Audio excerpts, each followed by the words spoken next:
of the protagonist, the person who is the main character in the story. And for us in the Quran, of course, the stories are of the greatest of the people, of the Anbiya, of the prophets of Allah. And the intent is not to humor you or entertain you. The intent is so that we can follow in the footsteps of these prophets, whose stories are being told. To follow the footsteps of the prophets whose stories are being told in the Quran, that's the intent. And it seems like a simple point, but it's, I think, an important point to make, that the story is to be taken as that we try to replicate the behavior of that said prophet. So in this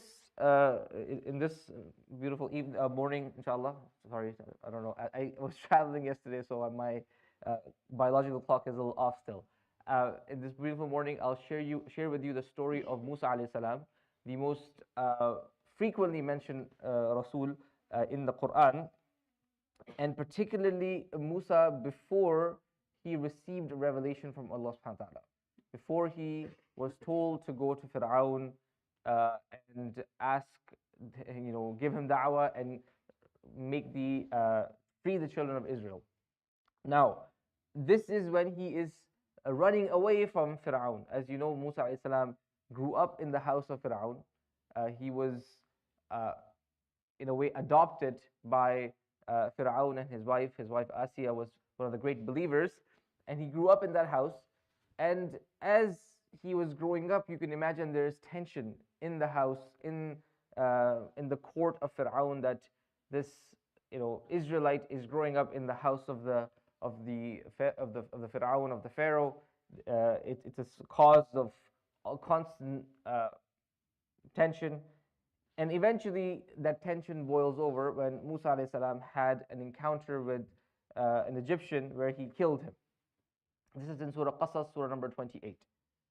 And instead of expecting a fair trial, instead of having his day in court where he could explain himself, this is what happened and it was by mistake, it was not murder, it's manslaughter, etc., etc., he decided to basically flee.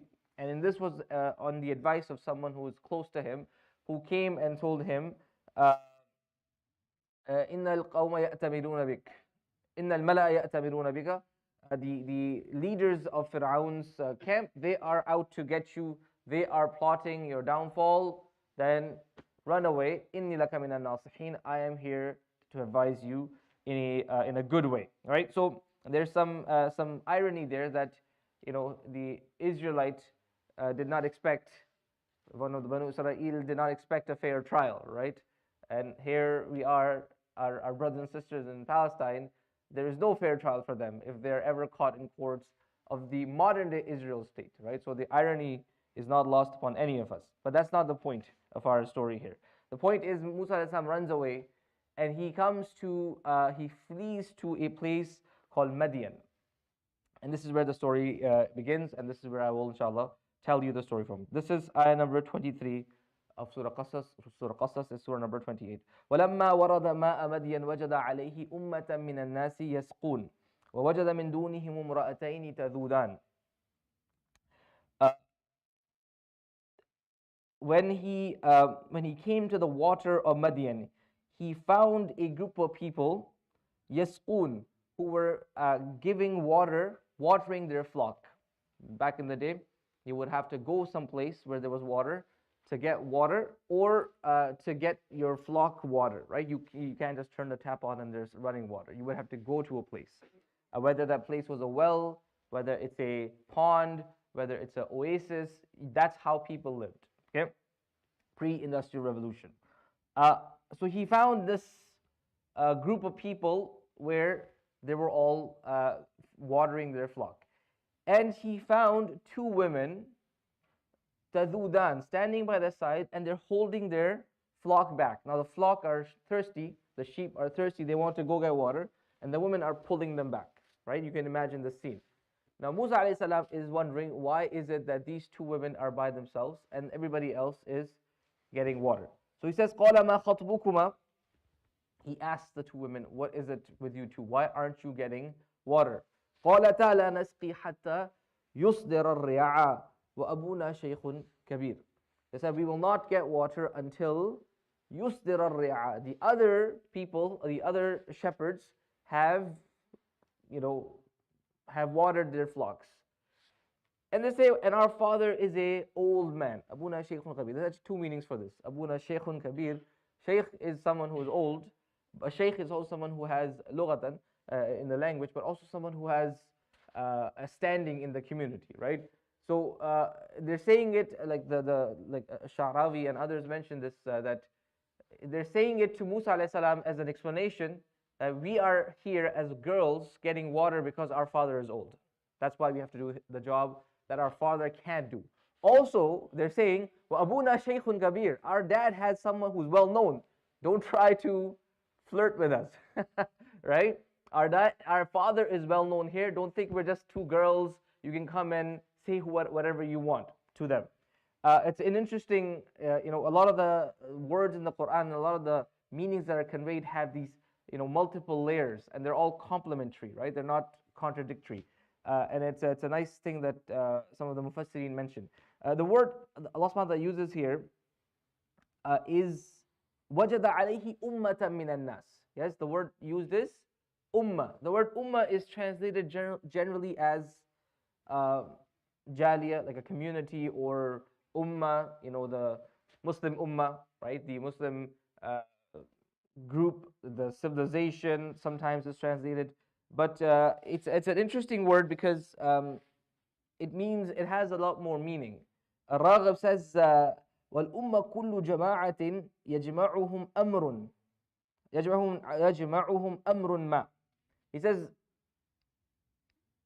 ummah is a group of people, any group, that some unifying cause is bringing them together. Something that brings them together, that is called an ummah in the Lugha. Raghib al-Isfahani is a great Lughawi, great scholar of the Lugha from Isfahan, from modern day Iran, and he wrote his book called Mufradat al-Quran, which is a dictionary of the words of the Quran, where he explains the what's called etymology of the word, which is what is the jizr, what is the root of the word, how was it used before Islam, how did the Arabs in the Jahili Arabs, how did they use that word, and how is it used in the Quran, and the comparison between the two and the depth of meaning. So he's one of the great books about Quran was written by him, and very, very unique. So he's explaining what ummah is.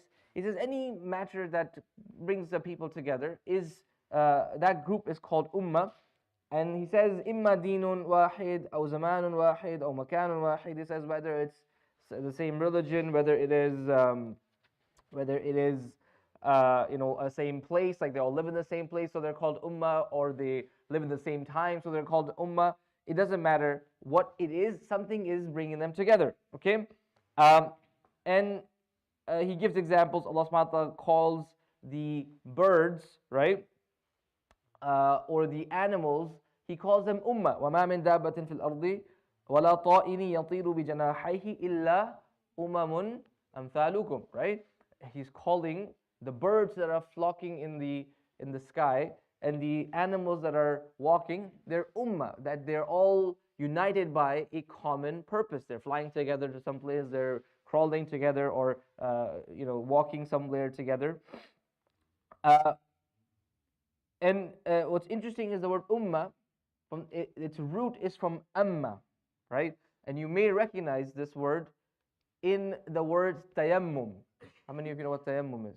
Right? Tayammum is to make wudu without water, right? It is the badal of wudu. If you don't have water, then you make tayammum, yes? In the absence. But the word tayammum is itself used to intend. وَلَا تَيَمَّمُوا الْخَبِيثَ مِنْهُ تُنْفِقُونَ وَلَسْتُمْ بِآخِذِهِ إِلَّا أَن تُغْمِضُوا فِيهِ. The Quran mentions the idea of giving sadaqah. Allah subhanahu wa ta'ala says, do not intend to give sadaqah that is from things that are garbage, that if someone gave it to you, you yourself will not take it unless you are compelled to, right? The word intent there is وَلَا تَيَمَّمُوا الْخَبِيثِ.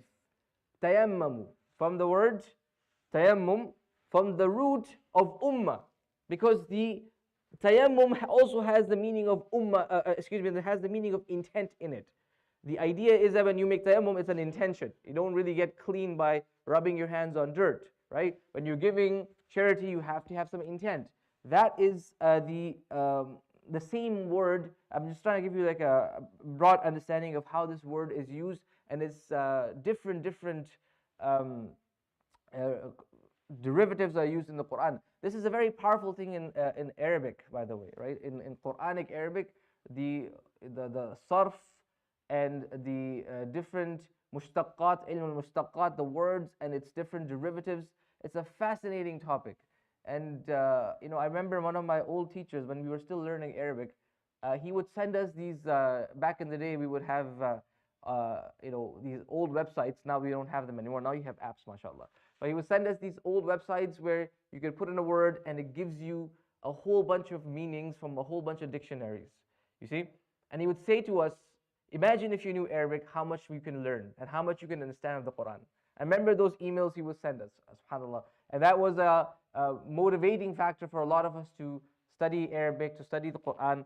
And I'm just sharing these with you to show you the depth of meaning that is available once you have some access to understanding Quranic Arabic. If you have this, you can start connecting different words in different places, completely seeming like they have no relationship to each other. But they do have a relationship. They have a common root.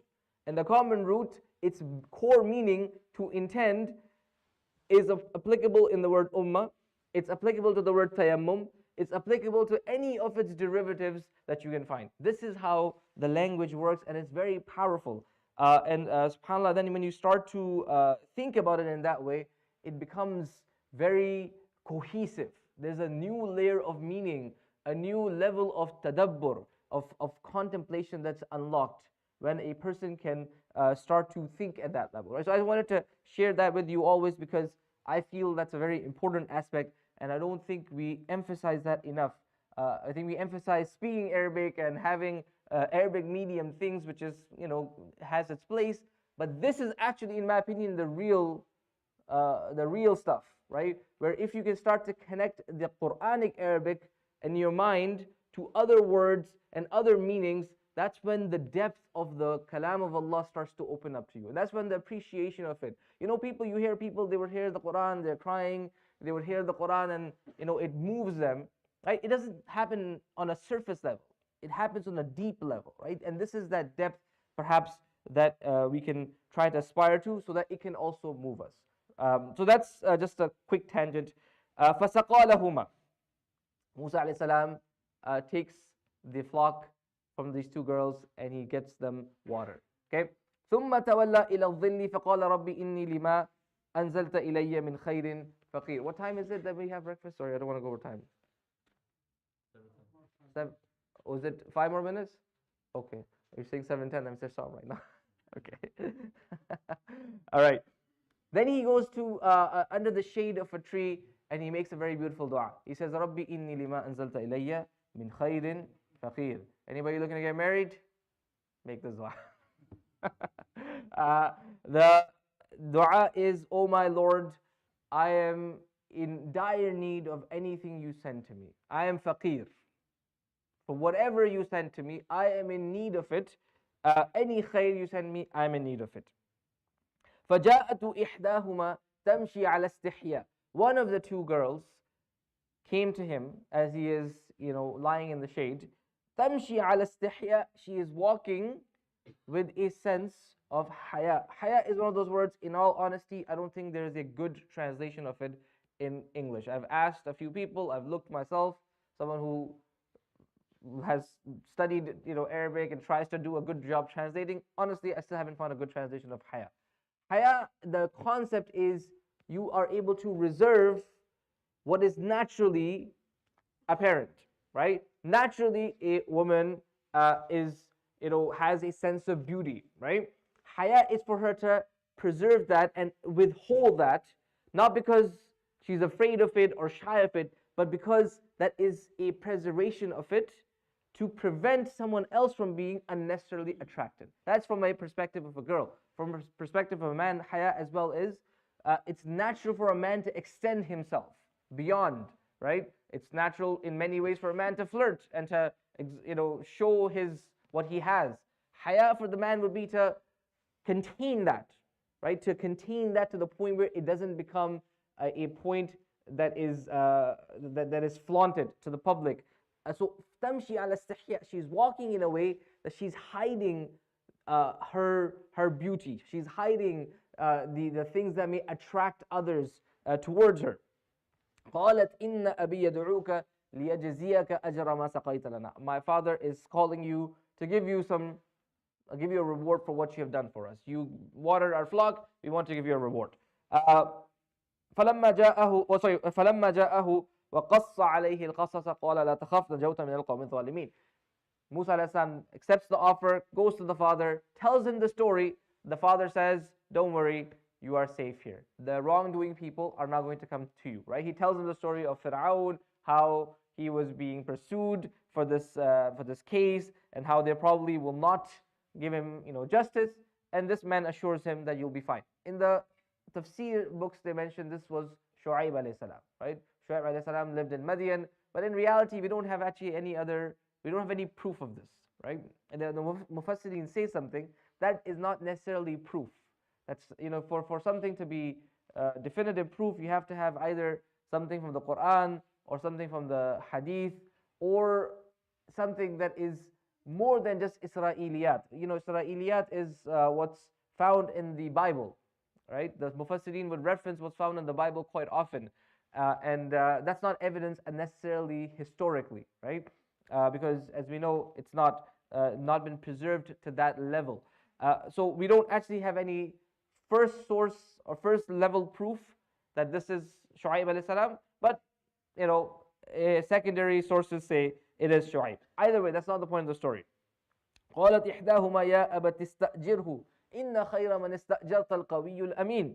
One of the two said, the girls, says to her father, "Oh dad, hire this man. Ista'jirhu, hire this man, because the best person you can hire is someone who has two qualities.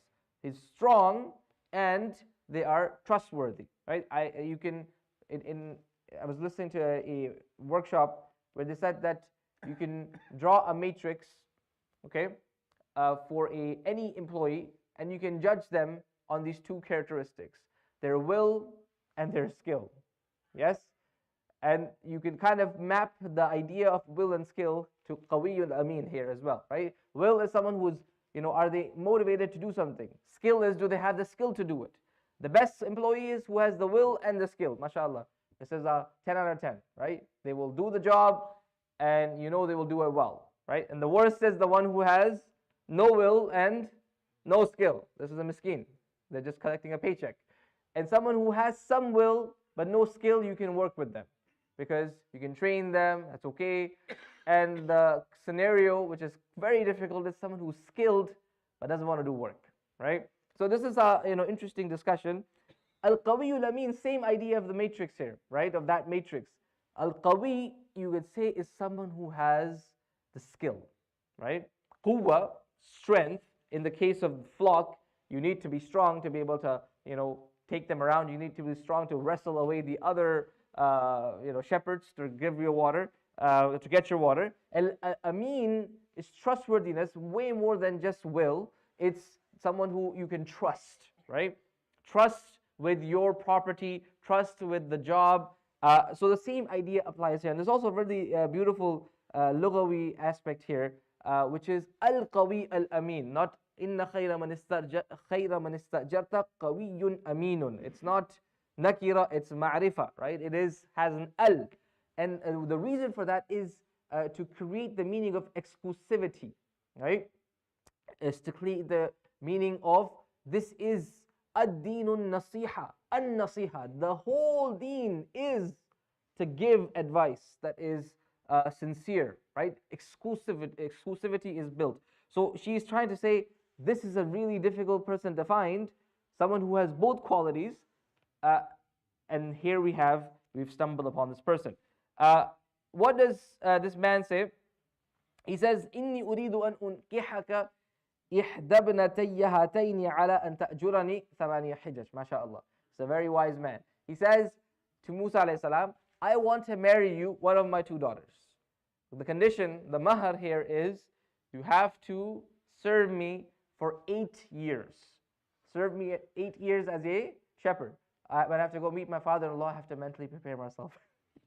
I have to get ready to listen to him. This is a good man. What do you know? 8 years of working for my father-in-law. Allahu Akbar.